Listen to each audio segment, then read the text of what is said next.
नमस्कार दोस्तों, आप देख रहे हैं एएस मैथ्स अकेडमी।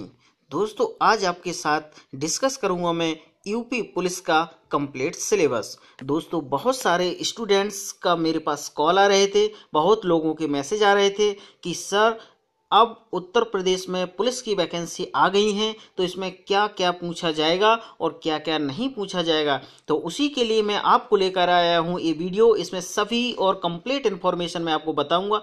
दोस्तों, इसके साथ एक चीज़ ज़रूर डिस्कस करना चाहूँगा कि बहुत सारे स्टूडेंट्स की एक शिकायत है मेरे से कि वो कहते हैं कि सर आप जो वीडियो बनाते हैं वो वीडियो हम तक नहीं पहुंच पाता है। तो मैं आप सभी को बता दूं कि मेरे सब्सक्राइबर लाखों में हैं, लेकिन आपके पास मेरा वीडियो इसलिए नहीं पहुंच पाता है कि आपने मेरा चैनल सब्सक्राइब किया है, लेकिन आपने सब्सक्राइब करने के बाद एक बेल आइकन का साइन आता है, उस पर आपने क्लिक नहीं किया है, इसलिए आपके पास मेरा वीडियो नहीं पहुंच पाता है। तो मेरा निवेदन है कि आप उस बेल आइकन के साइन पर आप क्लिक कर लीजिए, जिससे मेरा वीडियो आप सभी के पास आसानी से पहुंच जाए। दोस्तों, अब स्टार्ट करते हैं हम एग्जाम का पैटर्न क्या रहेगा और एग्जाम में क्या क्या आएगा। दोस्तों, एग्जाम का पैटर्न ऐसा है कि पहले आपका रिटन एग्जाम होगा जो 300 नंबर का होगा। इसमें अभी टाइमिंग कोई डिसाइड नहीं हुई है। इसके बाद आपका डॉक्यूमेंट्स वेरिफिकेशन होगा, इसमें कोई मार्क्स नहीं होंगे, इसमें सिर्फ आपको क्वालिफाई करना है। फिजिकल इफिशिएंसी टेस्ट होगा और merit list and medical test होगा, इसमें भी आपको क्वालिफाई ही करना है। दोस्तों, जब आप एप्लीकेशन फॉर्म आप अपना कंप्लीट कर लेते हैं तो उसके बाद आपको कुछ भी नहीं करना है।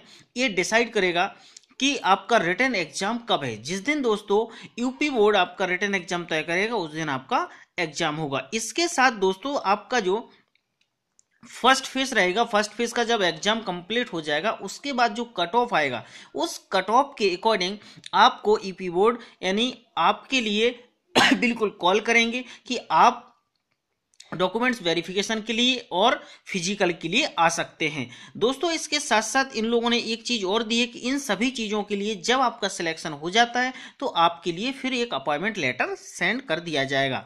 और एक बात खास बात ध्यान रखना कि दोस्तों इस एग्जाम में बिल्कुल नेगेटिव मार्किंग होगी, है ना, तो इसको आपको अच्छे से ध्यान में रखना है।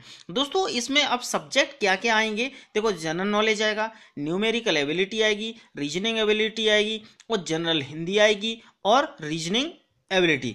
दोस्तों, ये सब जो आएंगी ये 300 नंबर का आएगा, है ना। आपको 300 नंबर का आना है, इस 300 नंबर को ध्यान में रखना है। इसमें जो टॉपिक मैंने दिए हैं दोस्तों देखिएगा, जनरल मेंटल एबिलिटी, रीजनिंग, है ना, cube and dice, alphabet test जो भी है इन सभी का कोडिंग, डिकोडिंग, ब्लड रिलेशन से रिलेटेड, मिसिंग नंबर, है ना, mirror, water image, pattern completion, ये सभी आएंगे। इसका आप स्क्रीनशॉट ले लीजिएगा, क्योंकि मैं ज़्यादा डिस्क्रिप्शन करूंगा तो आपका टाइम वेस्ट होगा, मेरा भी टाइम वेस्ट होगा। तो इसका स्क्रीनशॉट लेके आप इन सभी टॉपिक को पढ़ सकते हैं। दोस्तों, जनरल हिंदी की बात करने के, जनरल हिंदी में आपका क्या आएगा, जनरल नॉलेज में क्या आएगा, हिस्ट्री आएगी, गांधी जी से रिलेटेड पढ़ लीजिए, मॉडर्न हिस्ट्री पढ़ लीजिए, बुद्ध से रिलेटेड पढ़ लीजिए, नोबेल प्राइज किस किस को मिले हैं इन सभी को पढ़ लीजिए। अब पॉलिटिकल की बात कर लें दोस्तों, तो इसमें कॉन्स्टिट्यूशन अपने संविधान से रिलेटेड पढ़ लीजिए, बाबा साहब डॉक्टर भीमराव अंबेडकर जी से पढ़ लीजिए, इसके बाद पार्लियामेंट से रिलेटेड पढ़ लीजिए और पावर ऑफ प्रेसिडेंट्स, इन सभी से रिलेटेड आप पढ़ सकते हैं। दोस्तों, ये सभी का आप स्क्रीनशॉट ले लेना इन टॉपिकों का और अपने बुक में मैच कर लेना,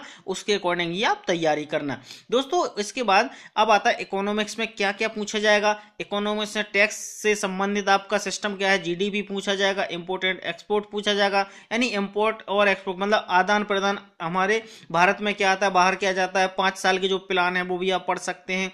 इसके बाद स्पोर्ट्स में क्या क्या होता है, ओलंपिक मेडल क्या क्या है, साइंस में आप पढ़ सकते हैं, बॉडी ऑर्गन्स पढ़ सकते हैं, ब्लड ग्रुप पढ़ सकते हैं ना।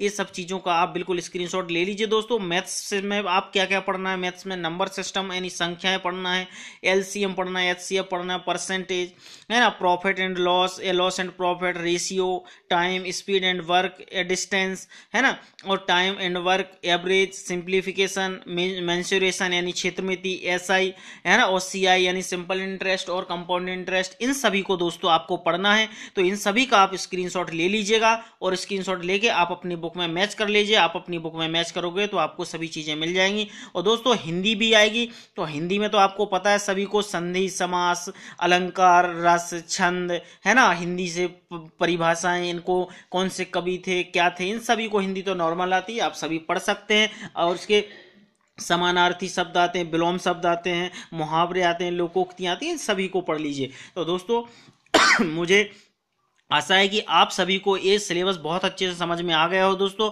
और इस वीडियो को अधिक से अधिक आप शेयर कीजिए, जिससे बहुत सारे दोस्तों को अभी सिलेबस के बारे में नॉलेज नहीं है दोस्तों, तो आपके भाई बंधुओं को सिलेबस के बारे में पता चल जाएगा। तो जब तक के लिए नमस्कार।